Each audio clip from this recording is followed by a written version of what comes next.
Good evening, everybody. I know, but I got the birthday album in my head perpetually. You know the one I'm talking about? Anyhow, welcome everybody. Today we have a very special guest. Very, very special. I'm excited. You're excited. Correct? Our special guest is excited. And the reason is because I think anyone who's ever heard George Porter has fallen in love with his playing. And when you meet him, you will fall in love with George Porter, the person. And it's so special.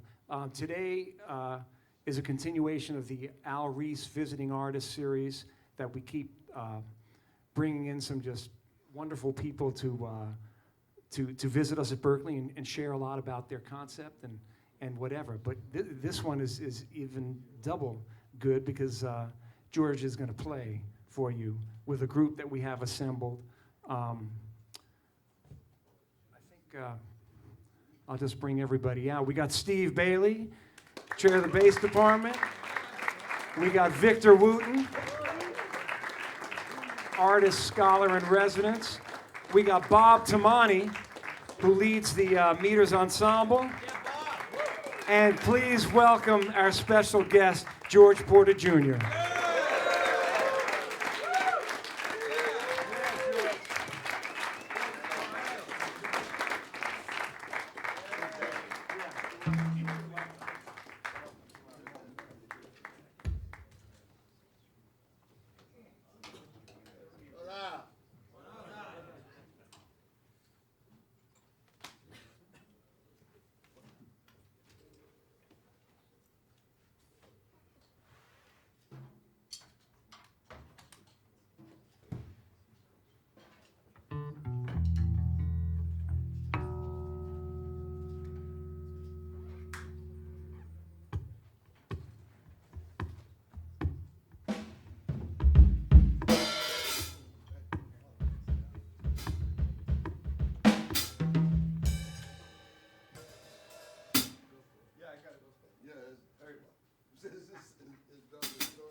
Thank you, thank you, thank you. George Porter Jr. Now raise your hand if you can groove like that. I even see Victor Wooten's hand go up. Man. Bob Tamani back here on drums.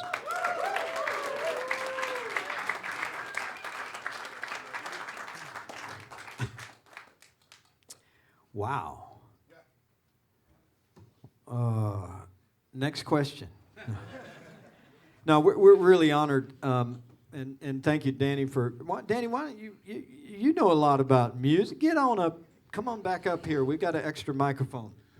And Steve, can I say something? Maybe pose a question or a thought. No. I got the microphone. Yeah. No, but there's a distinct feel or sound that George has.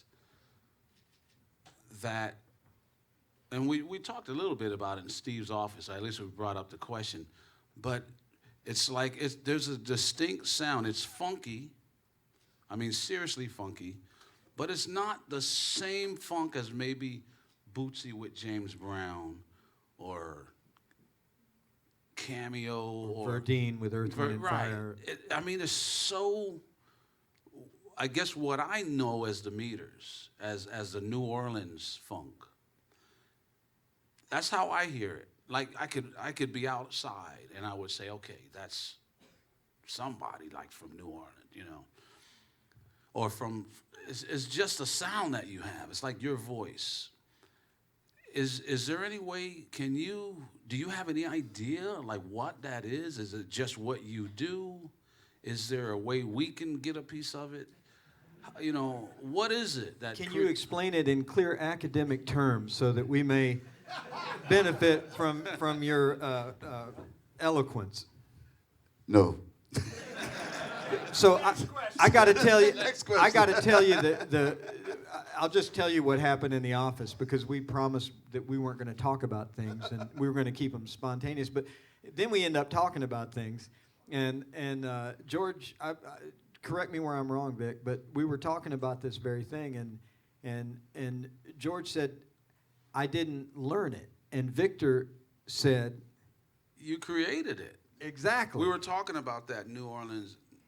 How do you play like that? And he's like, well, I never learned it. But maybe some of your influences, or what led up to that, or who? I don't, I never actually sat down and gave it thought where, you had to say, well, what did you just do, and how did you get there? Well, I think it probably has to do with the way I was raised. In the community that I lived in, we had lots of music. So we had but it was mostly all New Orleans music. I grew up on New Orleans music. I didn't start hearing the rest of the world music until much later. But what is New Orleans music? Well, it was R&B. It was just seriously, it was R&B. The thing that happened with what happened with the Meters was that all four of us came from four different musical communities. Art Neville was a doo-wop, R&B singer. Zig was a drummer from the street. He learned to play drums from the street parades and stuff. Zigaboo, Joseph Monolith, and Leo, kind of had a hand or a foot in several doors. He knew how to play jazz. He knew how to play R&B. He played on some of the early R&B records that was done in New Orleans. That before me, before we were Meters. Leo had been recording with Alan Toussaint and Eddie Boy and some of those guys. And then there was me who played with some of the older guys that I played with. They all, when I first played a gig, the first gig I played on, we played the first probably hour and a half of that gig. We were swinging. We were swinging songs that I didn't even know the names to. I just, and most of them at that point in time was 12-bar blueses, or maybe there was 16-bar blues every now and then, but most of the time they were 12-bar blueses. So I learned how to swing. And so, we brought How old were you at this point? When around that game? about 15, 15, 16 years okay. old.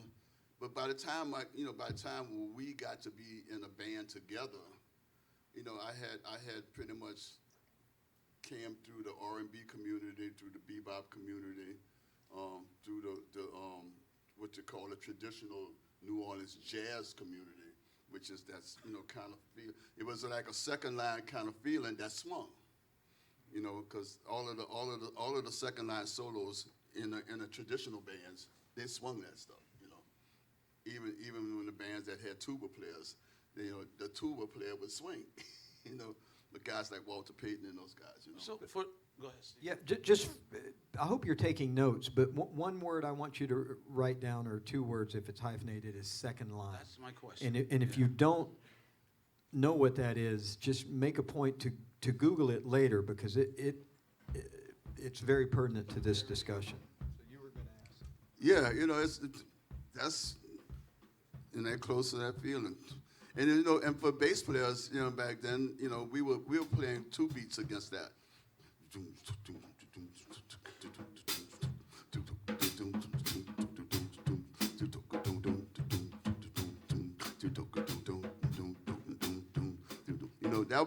That'd be our pocket, It'd be sort of like leaning on what the bass drum is doing, and staying away from the snare drum, staying out of the way from that backbeat whenever that happened, which usually was not all the time very visible. It was always a hidden backbeat, Wasn't on the 2 and 4. Yeah, right. And the tambourines, because we use a lot of ands in our music, and this and that, and this and. The and of 3, the and of 4, the and of 2, and the and of 1. That was a part of how the street stuff was about. I had street music in my thing, because there was, when my house was on Gravy Street, there was a what you call a social pleasure club right around the corner, and this social club, it was called the Jolly Bunch, and Can you explain, or are you going to explain what a social club is? Because that's something that very few people have ever heard of, I think. Well, it's a lot of people that get together and drink a lot. And they help the community. They go around, they try and help the community. But most of the time, they're situated in areas where the community is not needing as much help from them, and most of the time, they're the ones that need the help getting home. Oh, there goes Mr. Allen. Let's go get him. But they were elderly. Those guys were getting old. So so pretty much maybe twice a month, they would have a funeral that had a procession that was, that we have the brass bands would come and play these dirges for this person that passed away.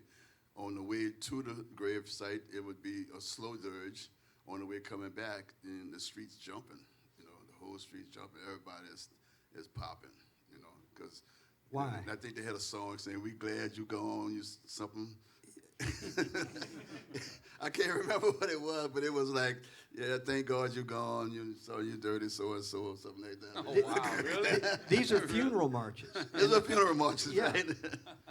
But one thing I've noticed, and it's kind of a digression, but in going to New Orleans and seeing some of it, later on, and I know some of it's probably designed for tourists and all of that, but the way that through those marches, y'all celebrated death as Absolutely. opposed to, you mourned it going one direction and you celebrated it coming back. Yes. And Yes. that's deep in and of itself to me.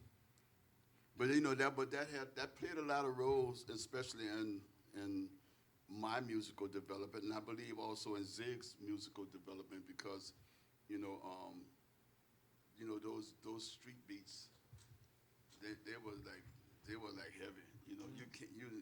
Once you heard one of those processions go by, the rest of the day you hear that in your head. It's going around in your head the rest of the day. So a lot of that turned into the funk that you guys play. I believe so. I believe it had, along with the fact that, when we first started working with Alan Toussaint, I was still what I would consider a very busy player, very busy. I played a lot of notes, and then so when we started working with Alan Toussaint and doing his recording sessions,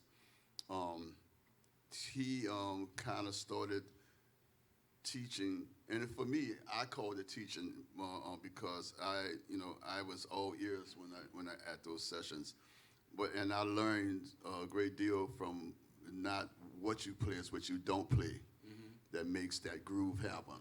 Can you repeat that just for our audience? It's not what you play, it's what you don't play.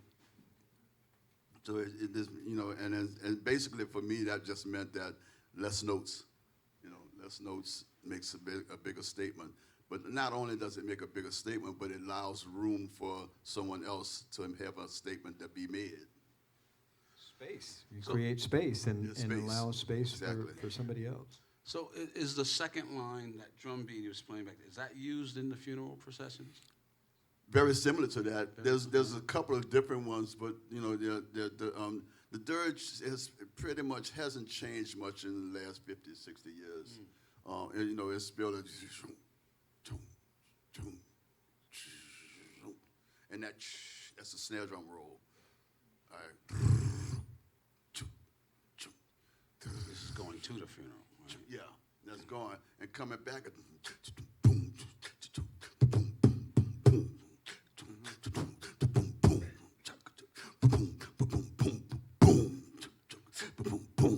That's that, and that big group, and they'll play. If this is a 3 or 4 mile walk, you probably get to hear 10, 15 pieces of music. That those guys will play. On the horn sections that will the pocket would stay there. And every now and then the drummer would just add that. Look, he has a cymbal mounted on top of his bass drum, and he'll start just playing. The real hip drummers.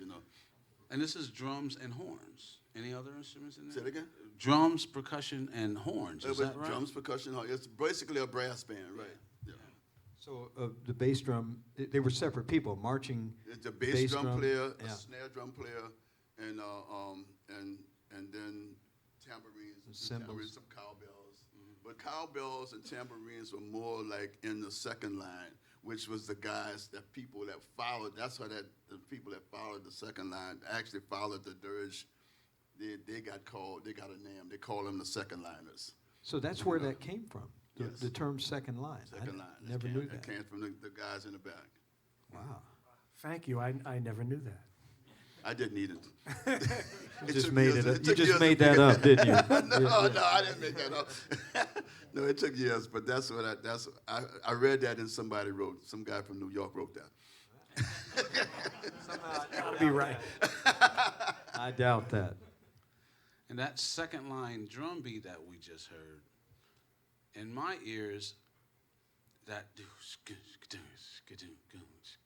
which is what us non-New Orleans people, we just know that one second line drum beat. Mm-hmm. But it sounds to me that beat that he was just playing, straightening that out just a little bit and making it a little bit funkier.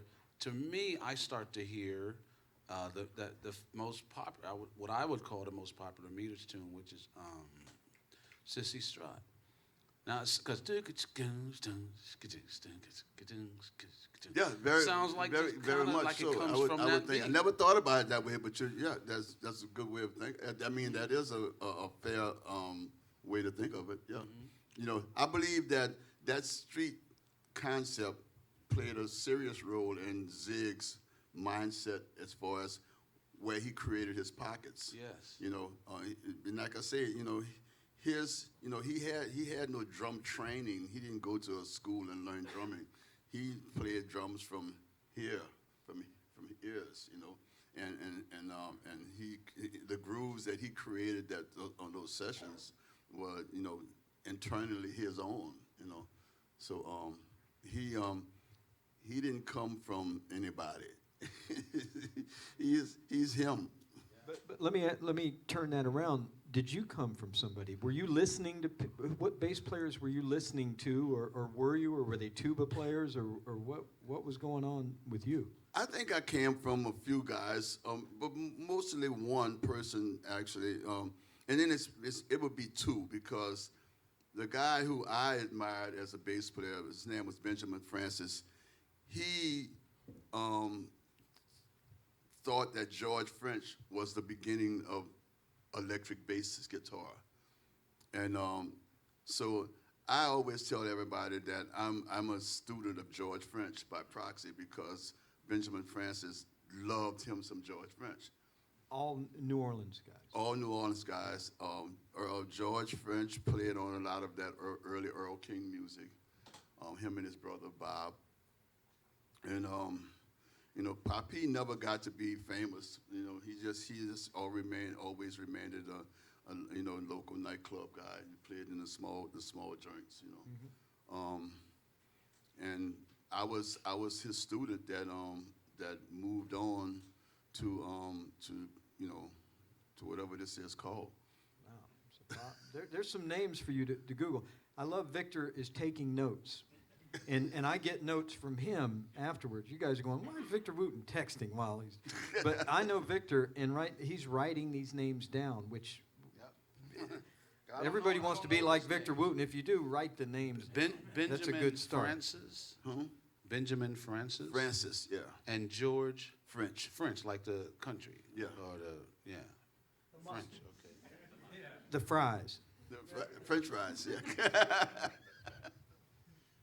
I don't know these names. Yeah, that's fascinating. I mean, so back in the day, let's say from that era, the Chuck Rainey's or the James Jamersons, that wasn't even a part of the fabric or the culture then, like pop music as we knew it, coming out of Motown, or was it? No, I believe that music was heard in New Orleans. I'm not saying that that I didn't hear some of that, but I must absolutely confess that I am. I don't know that word. That's a hard one too. The harder thing is like selfish. maybe that. Now that may not be the correct word, but I believe that I've always wanted to know more about the music where I came from. Right. You know, The heritage. I mean, the heritage, Yeah. and from playing with David Lasty and his brothers, and David was a tenor player, his brother was a drummer, and I kind of inherited that gig from another bass player named Irvin Charles. Irvin Charles was the bass player that was on that gig, and he was another one of those guys that had that feeling of well, he didn't play a lot because he usually liked to use one hand, because the other hand had a cigarette and a drink in it. Ah. Priorities. So there was a limit to how many notes he could play, We're not recommending that as a pedagogical technique. Don't show up at your lesson with a cigarette and a drink. But it was, I learned from the guys in the street, I mean, from being around.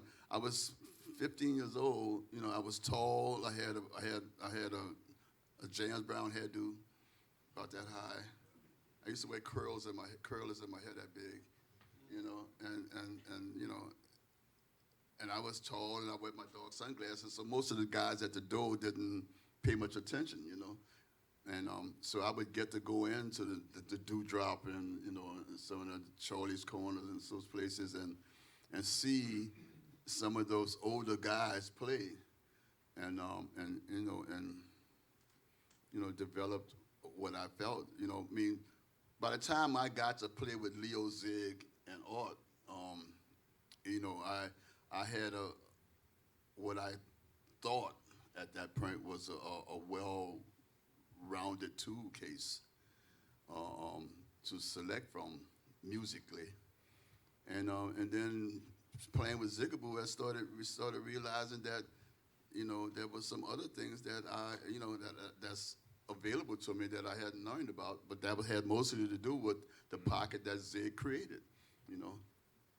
So when you guys were early on jamming or writing songs together or whatever you were doing as you created these grooves, which I agree with Vic that they were created. I mean, you guys are playing together in ways that when I listen to it, and I over the last couple of days been going back and listening to Meters and various groups from the 60s.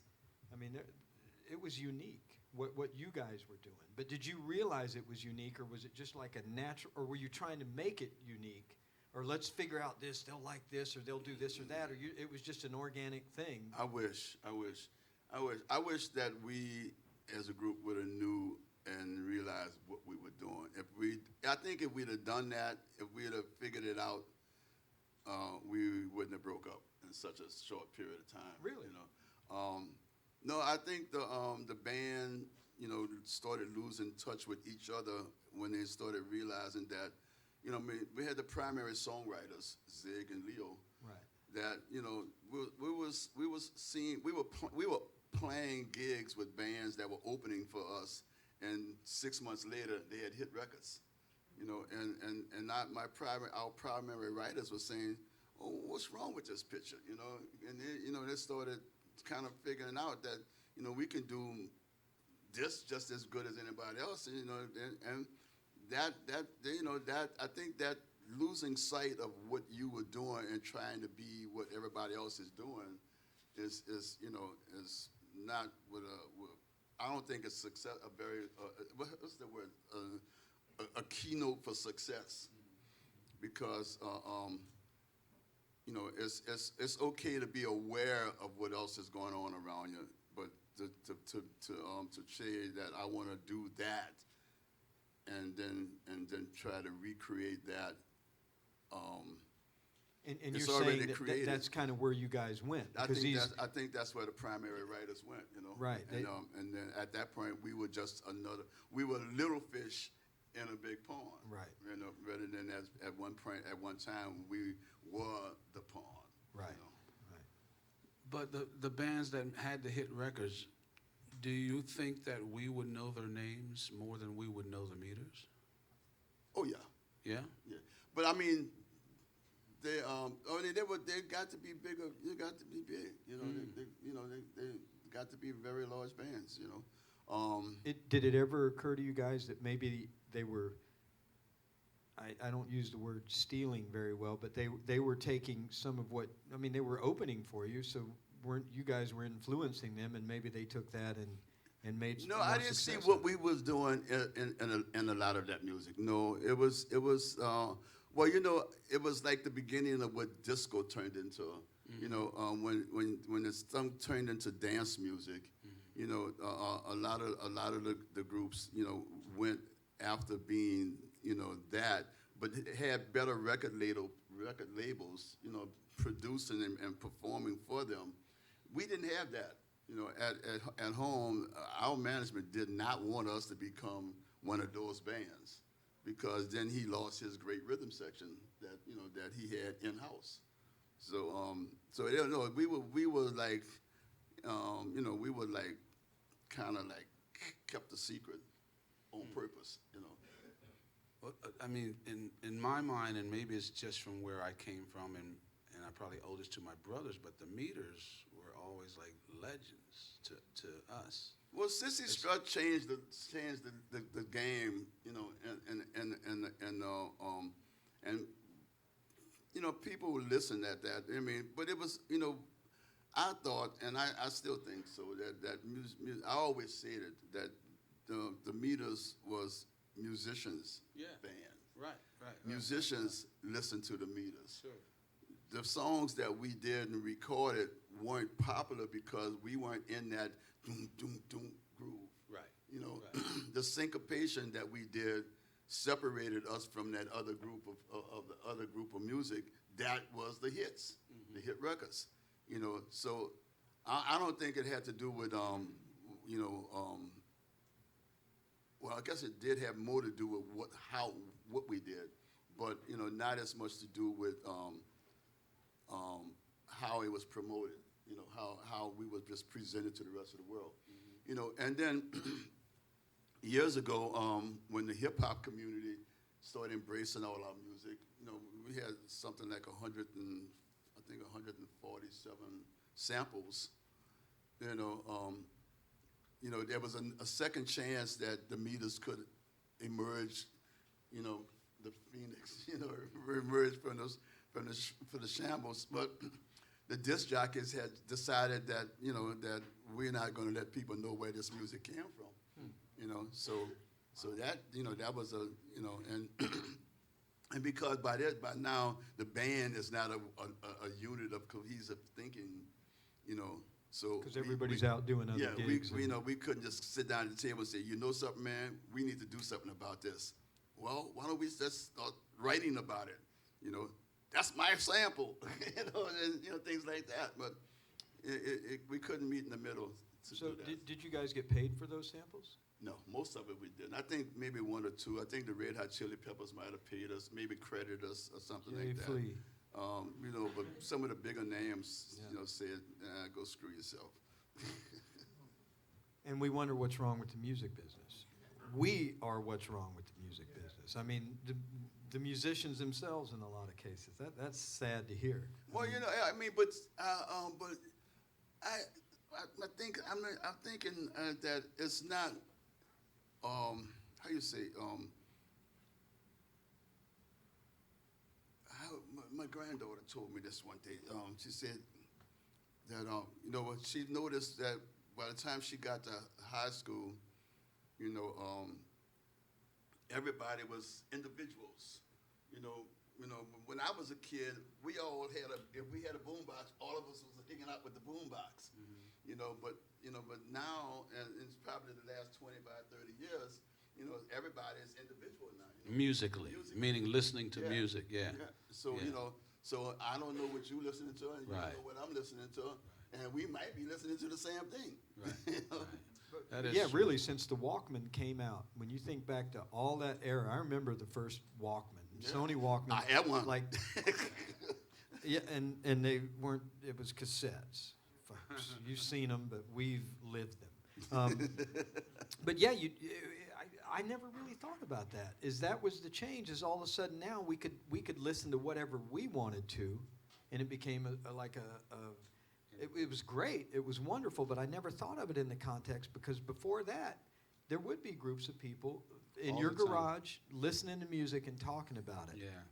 Plus, growing up, we didn't have that much money, so if somebody bought an album, we gathered to listen to it. Right. Both sides, read all the credits, And now we don't listen to groups as much. I like the fact that Bruce had just a class here where they just listened to albums, listened to vinyl. That was cool. I got to sit on one of those.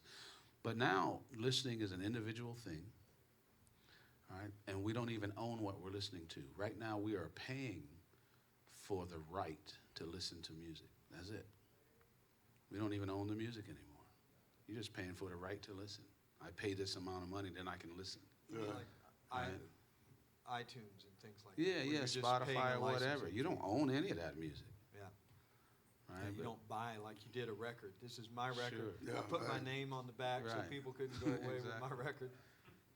How many houses you walked in and found your record in?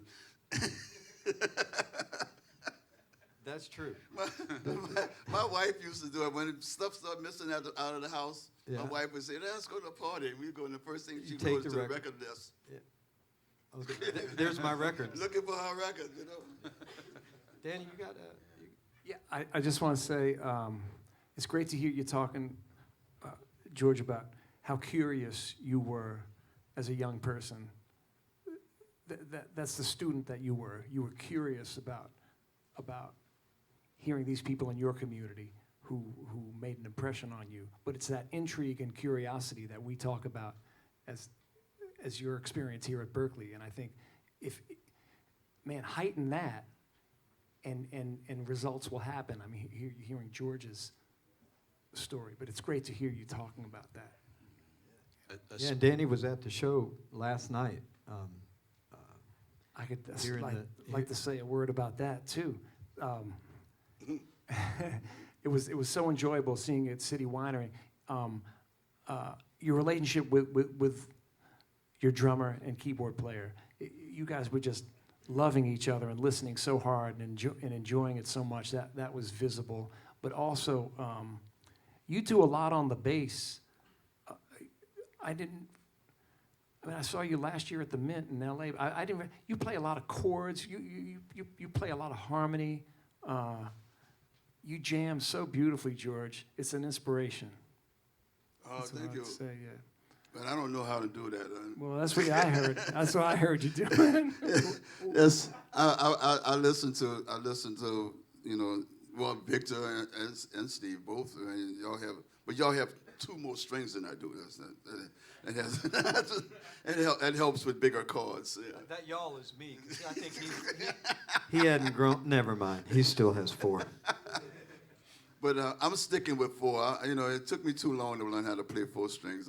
I got a 5 at home that Tony Hall gave me. He told me about 10 years ago. He said, "Man, you need to learn how to play this bass, man. This is the thing. You got to learn to play the 5-string bass, Yeah, I took it,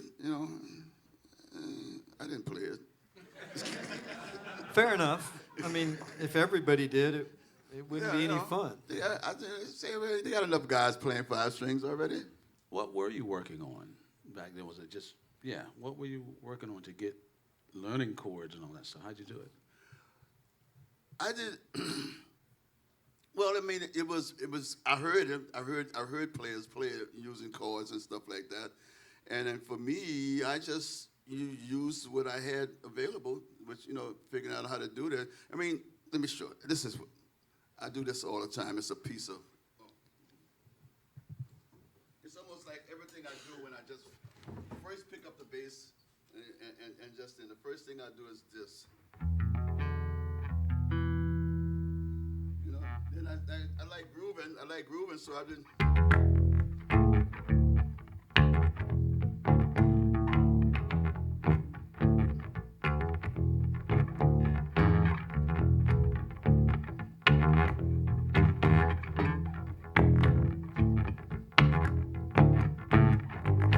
And it's mostly for writing songs. I mean, when that piece, that little groove was a song called. Wow, what's the name of it? You opened up with that. I wrote the song. I really did. You opened up with that. Yeah. Hey, there's another song you had a hand on that you mentioned it. I mean, it was a top 40 hit, I believe, Cissy Strut. Oh yeah, I did. And it was on the radio back then, and one of the rare instrumentals to make it to what we call pop radio back in the day, where you could hear Earth, Wind, and Fire, and you could hear Leonard Skinner, and then you might hear the Meters, all on the same station. Because pop just meant popular. Yeah. That's where the term comes from. So the pop music played whatever was popular. Yeah. But here's the problem, and I've heard you talk about this, and there's a couple of us on this stage that have been making a lot of mistakes for a long time playing really, I mean, the beautiful thing. Steve don't never like to go down by himself. See? No, actually, I'm not going down at all. I'm pointing over there. He's right, though. I've been playing it wrong. No, but Cissy Strut's one. Man, I'm glad that's on video. I'm going to post it and say, Victor's not the nice guy you all think he is. But I'm honest. You lie. But we have been playing it wrong. And I didn't realize I'd been playing it wrong for so many years because it's a beautiful, simple melody, and we all learned it from jamming. Nobody ever, I mean, I never sat down and go, hey, here's the lead sheet to Cissy Strut. You just learn it from somebody else. So somewhere along the line, probably some jazz dude started making it a little more than it is. And I really would love for you all to leave here. If you don't know Cissy Strut, you've heard it. But I'd love for you to leave here knowing that there is a right way to play it. where the copywritten melody and the same one that's on the album is not really what we play, and it's subtle. But once you hear it, it's powerful. So do you want Do to? you mind playing that? Yeah. You mind playing Cissy Strut for us? Okay. I'll hold that for you.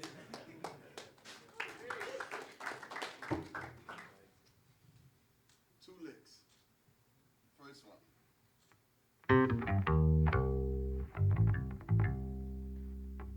That's the first lick. Most people play it. That's how I learned it. Victor, too. Second lick.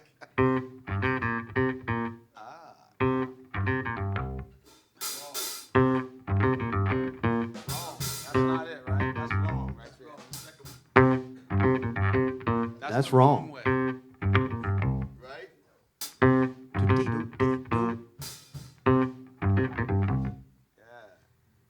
So how many times in your life, I mean, if you had to give just a percentage, what percentage of times have you heard that song played wrong as opposed to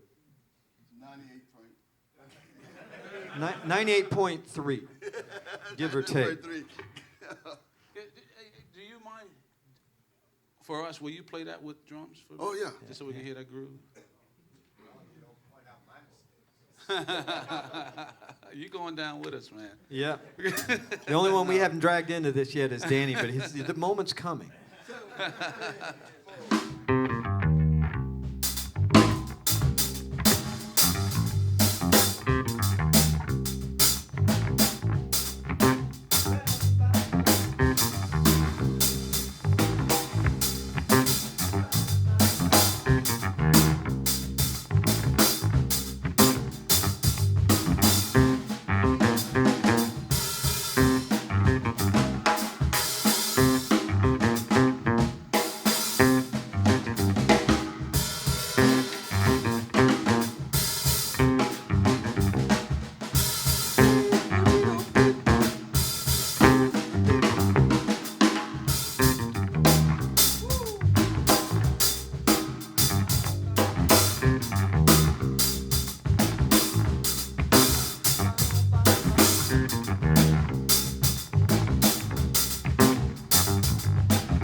So as I'm singing along, I'm realizing the other thing. It had to be a jazz musician to come up with this, but a lot of times when we play it, somebody will put a third on top of that, and somebody's going, but that's not on the original. But I still kind of like that part. So who knows the jazz drummer that was in a Navy band when he was about 27 years old? I want to find out who. Elvin Jones? No, it wasn't Elvin Jones. They're saying Steve Gadd? Steve Gadd. Steve Gadd. Steve Gadd. Steve Gadd. This is the man with the beard. How did you know that? It's on YouTube. It's on It's on YouTube.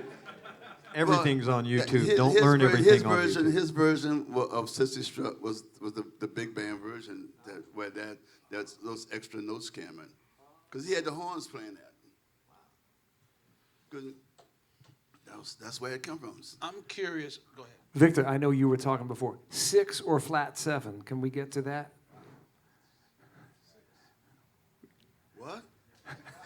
See, you already answered our question musically, George, by playing it. But go ahead, Vic. No, you got to help me out. Remind me of what we were even talking about. Okay. George, in the first lick, Oh, can you play it again for us? Thank you.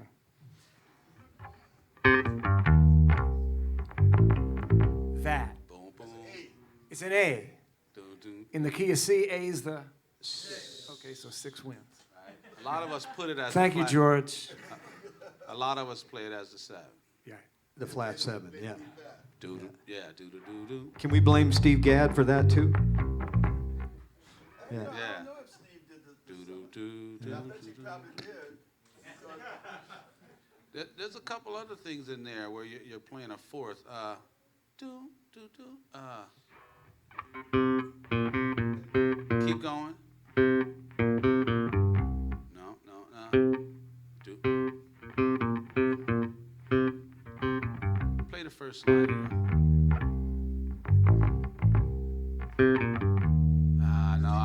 No, I don't remember where it was. But that is E flat there, yeah. Yeah, it's E flat there, definitely. But the bump, what? Okay, that is okay. Okay. Yes, it's much simpler than most guys was thinking. You know, they always want to. That was just, you know, I mean, but that was the way that the main arrangement called for that, you know, and that's, you know, but that's. I'm curious as to what's that. To me, I guess did Pee Wee Ellis write the Chicken later? The song. That came later, right? I can almost guarantee he was listening to this when he wrote that. Right? To me, that song always reminds me of you know, a later version of this groove. Oh yeah. Right? Doom. To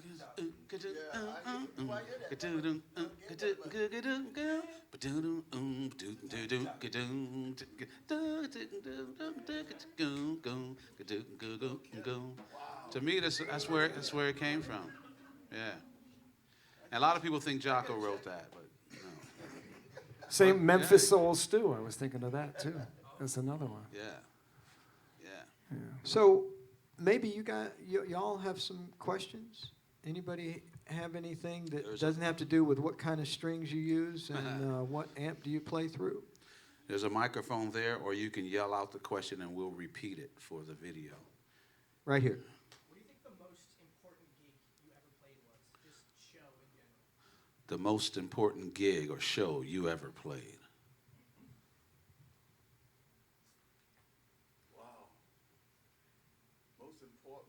Can you just elaborate on the word important? Just to you, like personally. Oh, personally. To Yeah, you yeah, personally. yeah. Oh, okay. Most important for you. Well, you know, I would think that our first time that we went to Europe, and you know, we were in I think it's Prince Albert Theater or something, like one of those kind of theaters. Who is? Royal Albert Hall in London. Royal Albert Hall. In That's England. And you know, we were playing mostly. I mean, the audience that was out there was almost 60% the British musicians community, and so it was like, and you know, we were like, when we knew that going in, you know, so like we talked in the dressing room and saying, right, we need to go out there and kick some ass. We have to make the definitive statement, you know. And so we did. And the first song we played was Cissy Strut. And that probably was the first. If something important happened out of that year, we got to meet the whole entire European, you know, community. Met the Rolling Stones, we met the McCartneys, you know, we met Eric Clapton. We at that time it was Sting. The band was Police. The Police? No. Before him. Before that. Before the Police. I'm talking '69. And Rod Stewart's band before them. Faces, I believe, or something Faces. Yeah, Rod Stewart. It wasn't Sting. It was Rod Stewart. Yeah. So we just, you know, it was. I think personally, I think your favorite piece of music should wait until the later part of your gig. You know what I'm saying? Because, you know, if that in your mind is your big statement, then don't do it first, because everything is downhill from there. You know, so that was a mistake we did. So the moral of the story is, if you got a big hit, don't play it Don't first. play it Make first. them wait. Right. Make them wait for it, or make them ask for it. You know, leave the stage and say, "Hey, what the hell? Yeah. Where's Cissy Strut?" I mean, people do that today now. They want to hear "Ain't No Use." Hey, where's "Ain't No Use"? Ain't no use. I ain't playing it. We did it last night, though. You did. It's a guitar song, you know. It's the intro. I mean, once you start playing the song, it's music. But the intro of a song is a guitar song. It's a guitar piece of. It's a guitar work, and it don't sound good on a clavinet. Yeah. Anybody else? Right back there. Hand was up. Yeah.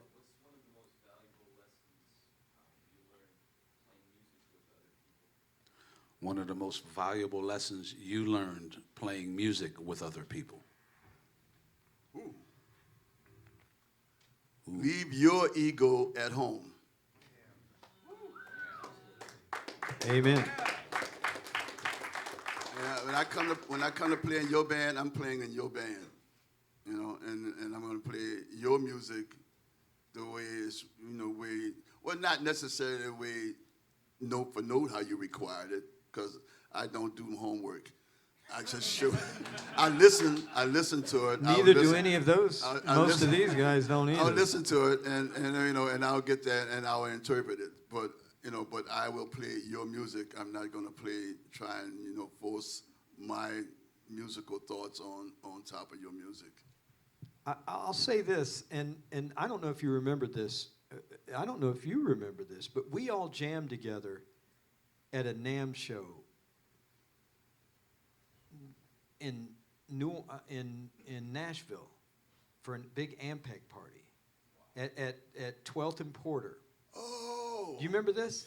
Yeah. And the one thing I took away from this in doing it, because Vic came out and I had just met George that day, but we jammed. I don't even remember what we played, but here's what I took away from it, was that here's a person who, and I'll say this out of not to offend a lot of other people, but here's a person who knows how to jam, who knows how to have a musical conversation, not a musical dictatorship or a musical lesson, but you play conversationally. Like what we just played a minute ago. I can tell you're listening to what we're doing, you're responding to that, we're responding to what you're doing, and that is almost something, unless you think about it, it just seems so natural for you. Yeah, absolutely. But I will say he comes from the era of, and this, I hope no one takes me wrong, but he comes from the era of real bass players. So you got to think the electric bass is how old? Anyone know? I don't know the exact number. 70 years old. Okay, if you don't mind me saying, you're 71, right? I'm 71. 71. So this is, think about it. This is one of the first people to ever play an electric bass. Our instrument that we love. This is one of the pioneers. And the person who invented the electric bass meant for it to be played the way he's playing it. And he just said it. If I come to play for you, I'm playing for you. He's going to make your music sound better, right? If he has an ego, he's using it to make you sound better. He's not going to say, listen how good I am. He is good, right? But he's going to use it to make you better. That's what this instrument was invented to do. But how many of us practice that? That's his whole world, is to make the music better with the bass. It's not about, let me show you what I can do. And to me, I think that's what Steve is talking about. We can tell he's listening to us when we play with him. It's so much fun to play with him. All right, and Steve remembers it from way back 20-something years ago at 12th and Porter. But I think that's one of the reasons that we listen to the music, and the Meters or all the other bands before and after the Meters, when we hear you play, that still resonates. Because there's a truth, there's an honesty, this is the original. This is one of the originals. We had Chuck Rainey here. He was another one. right? There's some people out there that are older than the electric bass, so this is where it came from. Lee Sklar's coming on the 14th of November, also 71 or 72. So we've got people who've been alive longer than the electric bass has, showing us, teaching us. This is great. So, I know I said it once, I can't remember who was here, but for me, just for me, doesn't have to be you, for me, this is like living in the age of the Wright brothers, first flight, whoever discovered electricity, right? We're here paying thousands upon thousands of dollars to learn more about the bass, and here's one of the guys that helped create it. Right? We play the way we play because of this guy, whether you realize it or not. Seriously, whether you realize it or not. I mean, I'm not trying to just, it's just the truth, right? When you think about it, it's the truth. So we didn't have this growing up that I could sit right next to him and ask him questions or interview him. It didn't happen. We had to buy the record, steal my friend's record. Right? So, as Danny was saying to you guys, be curious, right? Have more questions than you need answers for. Just have so many questions that you can't even get all the answers. And it seems to me that because we have access to everything, every piece of music I want to hear is at the tip of my finger on my computer, right? Because of that, it should make you more curious, not less. Because I have access to everything, I want access to everything. But in a lot of cases, I hear it, I feel it making us less. Oh, George Porter's here. Oh, Anthony Jackson's here. Oh, Lee Sklar's here. Okay, I might go. I might show up. Man, I think take every advantage of this. The fact that Steve and Sandro have the reason we play sitting right in front of us. Man, I want to get everything. I want to shine his shoes. I want to get every piece of knowledge I can because we're still in the infancy of this instrument. Right? As far as instruments go, the electric bass is an infant. And we're here with the creator, To me, I just feel so special even just sitting right here. And I had forgotten about that gig at 12th and Porter, but now that you mention it, yeah. I remember something else about that gig. Uh-oh. No, and pardon me for just deflecting on my brother over there, but that was the gig, and this is important. When you were just leaving for a tour, and you had graduated from riding in a van to a tour bus, and that tour bus was at the gig. I'll never forget. I was like, man, Vic's got his own tour bus now. He's going places. And that's how long ago it was. Do you remember that? No. You really don't? The tour bus came to 12th and Porter. No, I don't remember that. Was it Flecktones? No. This was the first time you had a tour bus. Whoa, yeah. I got pictures. Wow. Pictures. Yeah, So it was a memorable, I can't remember what I had for breakfast. But, well, Danny, you got to take off? I gotta teach. All right, well, that's what we do.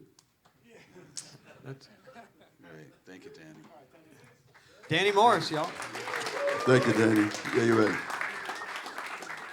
So we got time for about 3 or 4 more questions, and then we can jam on one little song, maybe. But we'll just take questions. Yes. For a show like the one night only show that you did with Warren Haynes and something like that where it's so improv based, what's the rehearsal process like with So for a show with Warren Haynes, right? That was called One Night Only, that you were a part of. What's the rehearsal process like? We arrived. Well, I'm gonna do that all again this coming Saturday. I think the load-in time is at 1 o'clock in the afternoon. We'll play. We'll go through the music. I've been having the music for about 10 days, and I haven't started yet. Don't tell nobody. It's live. He's probably worse than you about it. I'm bad like that too. But we'll have about 3-hour rehearsals, break for dinner, and then I'll go downstairs and look at Netflix for a few minutes, and then go up and play the gig. How many songs are you playing? It's I think it's 19, 20 songs on it. No, in fact, there's 18 now because he just took away 2. When's the show? Saturday. And you haven't started yet? No. Tonight. Okay, so But let it be known, and I'm picking on Victor because Victor, I remember the lead up to Chick Corea tour, and I'm talking, Vic's got the music like months and months before, and it's 3 days before the gig, and you still hadn't learned it. I don't know. Cramming just seems like fun. Yeah. but I ain't saying it's good. But I think the lesson in there is not the cramming, but the confidence that you can do it. Sometimes, to me, that's what separates the good players from the great musicians, is that they know, that in the end it's going to be okay. There's not that fear like I'm just going to suck, or I'm not going to know the songs. I know you're going to. You're going to suck. Stay home. Yeah. what's your call up and say, man, something? I think I just had a tooth pull. Wait, that got me out of. Well, But what's your process? So you gig Saturday, today's Wednesday. You got 18 songs. What's your process? I'll just I'll listen to them, listen. And I'll listen to them in the order that they were sent, and I'll just cram. I won't put my hands on them until probably the day of the gig, or the day of the rehearsal. So listening. I'm just listening. Do I go to bed with it. I have it on my iPod, and just let it play through while I sleep. Exactly what I do. Exactly. Yeah. Man, it's while you sleep. I sleep while I'm asleep. That music is playing. Right? yeah. And it's on loop, so it just continues to play. Same thing. Now, do you ever write anything out? Yes. Well, I don't write it out. I give my keyboard player some extra bucks. And have him write it out. That's right. Now I don't read dots anymore. I mean, I haven't read dots since I was 16. But I can read chords. Yeah. And you get to make up your own bass parts for the most part. To some degree. To some yes. degree. Yeah. Most of the songs are songs that I actually recorded, and then there's the ones I recorded with Warren on his solo project. Then a few from Government Mule that that I played in that band for a little while. So yeah. It'll come back to you. So it's almost like it'll come back to you. Yeah. But like Warren does that also. He don't send you music months and months in advance. You get it about 10 days out, and that's because that's how long he decides what he want to play. You're going to tell him that's a week too early. Get it to me on Wednesday. Yeah, you can get me on Wednesday. Any other quick questions? Yes, right here. What was it like playing with Dr. John?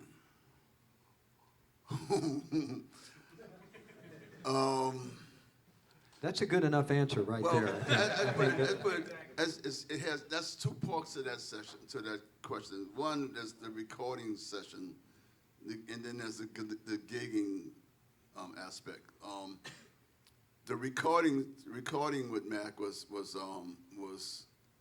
very interesting, mostly because Alan Toussaint controlled the atmosphere of how we was doing. So even Mac was in the process of learning music that his producer was his record label sent him there to be produced.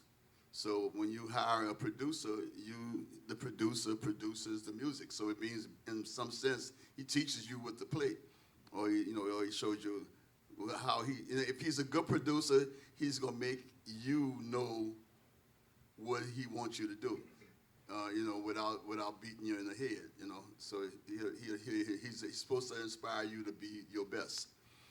The gig thing with Mac is once he had had all of his recordings in. I think about 25 years ago, about 25 years ago, he had his whole books wrote out, and then he started bringing. He wanted you to read the gig, But then I think it had a lot to do with because he was also playing with people that a lot of times that and that that was not regular players. He was switching through players. I think he had one bass player for a very long time, David Barrard. But then when David had left the band, he and I got it one weekend. I went to play 2 gigs with him in Texas, and they had all the they had the book on a counter on a stand, and it was all dots, and so I'm looking at the book and I'm saying to myself, why the hell I got the dots for Iko Iko? I've been playing this song for 50 years. Why do I have to read it? So we started playing it, and Mac immediately jumped and said, Porter, you ain't looking at the paper. I said, well, Mac, I just don't know how to read those dots, bro. I mean, if you seriously want me to read these dots, then you better teach somebody over there to teach me what these notes are, because I don't have a clue what these dots are, Do you ever regret not keeping your reading up?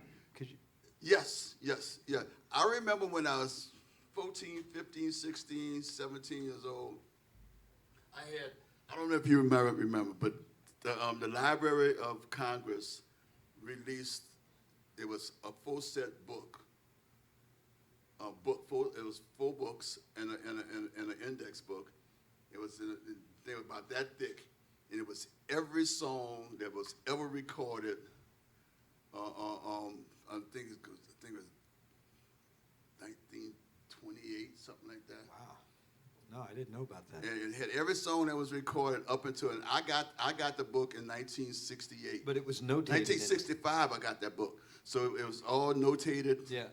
And I got it, and I used to take and open that book and just read some music that I didn't know what the melody was and nothing. I just read it, the first time I turned it. And I think that's the only thing I kind of missed out of doing it, is being able to go and read something that you don't have a clue what it is. It's like discovering something brand new. Yeah, I think reading plays a very important role. I think also your working knowledge of your instrument, allows you to adventure. Even when you're reading dots, I mean, if you're in an orchestra and you got to read the dots over and over again, there's something about sneaking in an extra notes here and there, That got me fired from my college orchestra. Yeah. Yeah, I mean, most of them conductors don't really know that note me though belong there, Hey, we're literally out. We're supposed to be done at 2:30. Do y'all want us? We can keep answering questions, or we can play one last song and let you go. Can you give a 1 to 2 minute something? These are all students wanting to get better. What can help them? They all want to be you. We want a career like you, right? We would all like to be called to sit up here and talk about our history the way you are. What can you give to them in 1 or 2 minutes?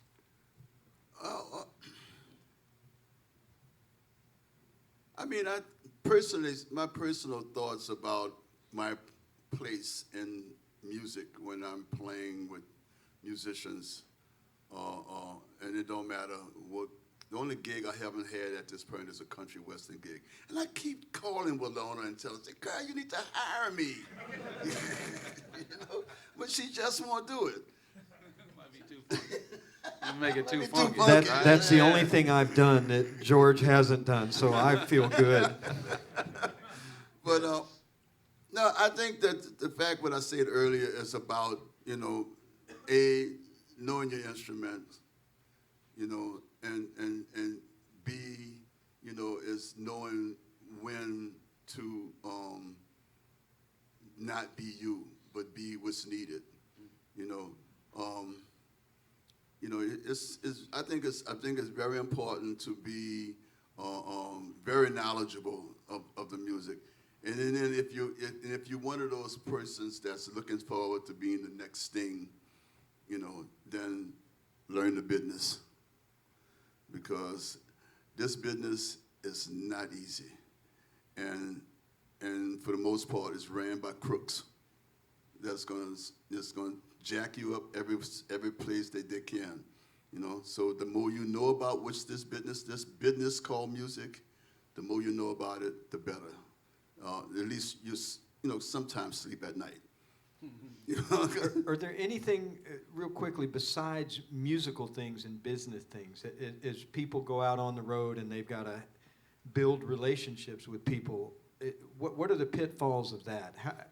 I mean, you've seen people get fired from bands and knocked out of bands. It's usually not because they played a wrong note. Yeah, you know, I don't know, man. You know, because I've been sober for October 28, 32 years. I think that some of the relationships that I had with musicians back when I was getting high, you know, it was less fruitful than the relationships that I'm having with musicians today that I'm sober, although they're still high.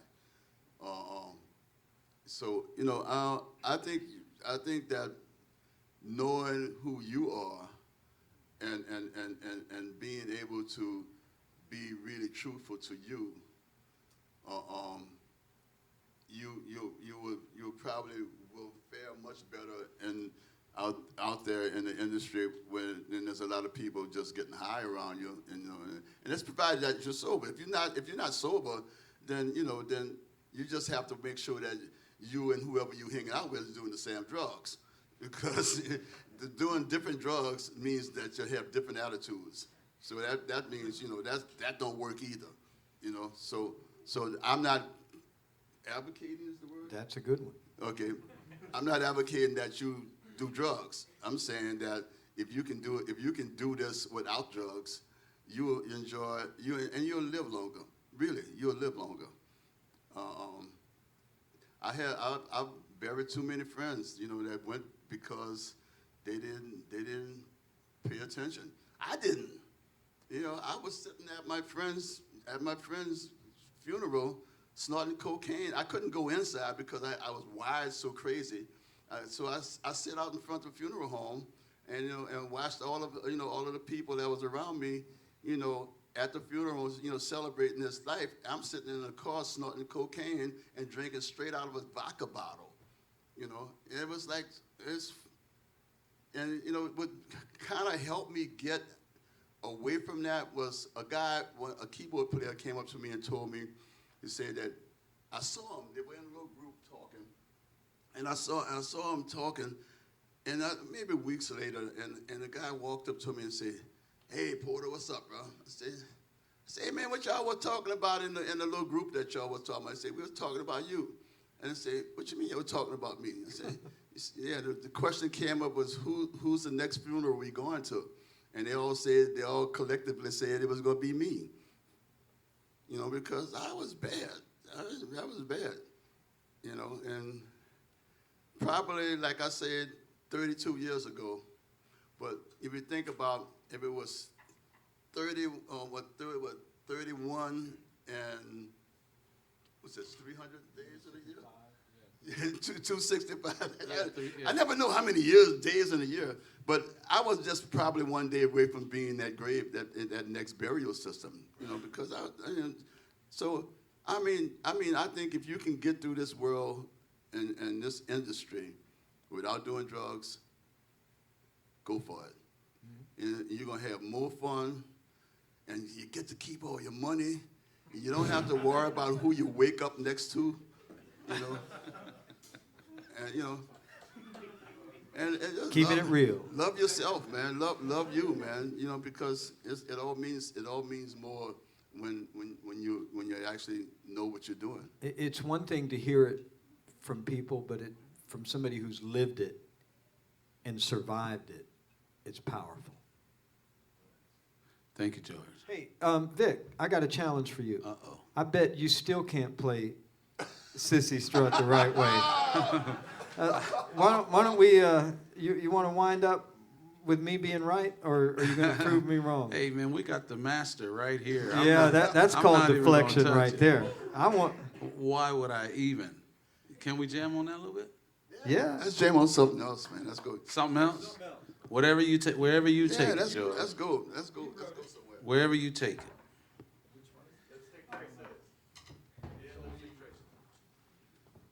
What was that? Lipstick traces. Lipstick traces, George. They're saying lipstick traces. Lipstick. Lipstick traces. We don't all know that. Yeah, go ahead and go.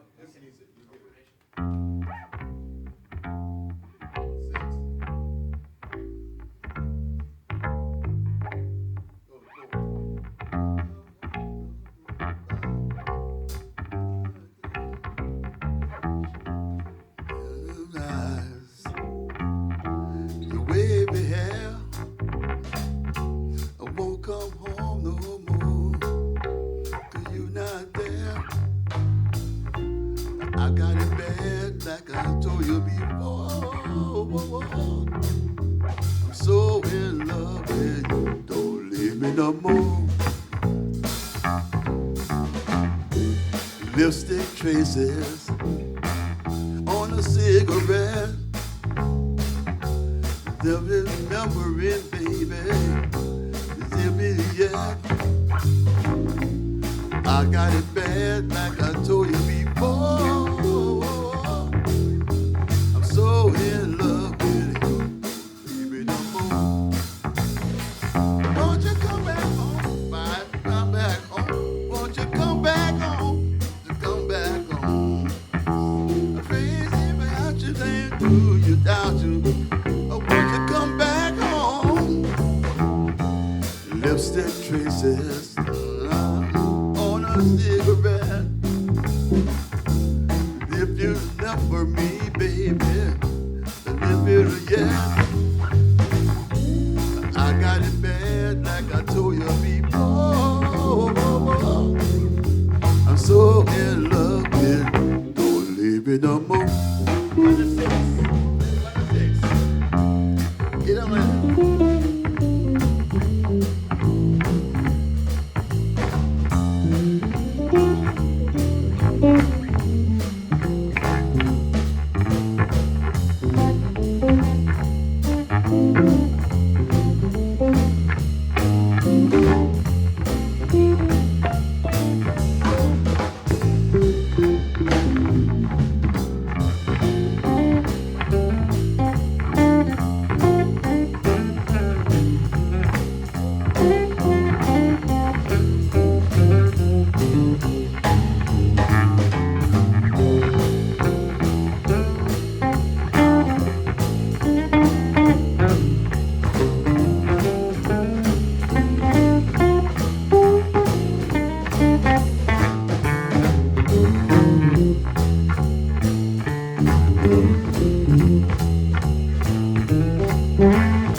George Porter Jr.